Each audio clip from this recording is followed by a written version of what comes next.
So now if you need to use calculator, then they have option like here, quick calculator. Just simply click here and you will see a calculator here. Now they have many uses of that calculator. So how we'll be able to find out that use of calculator? Just here they have option like distance between 2 points. They have 2 points and you need to sum of them. How will do that? Simply come here and suppose that point and that point. This is our first point. This is the value of first point. Then plus. You can give here enter and then plus sign.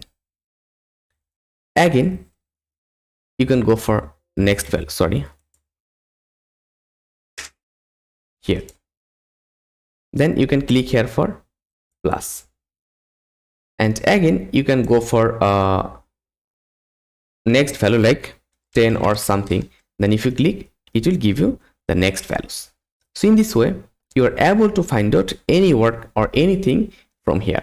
Again, if you want to, first when we have already a values, when we have values already, then we're not able to do that. Again, if we go here and it's telling us echoing point from the drawing are not possible during a command. So as already we are doing our calculating here something, then we'll not be able to use our previous work.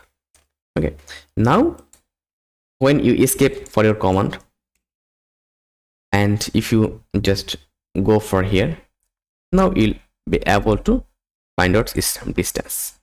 Here the distance, then plus it, and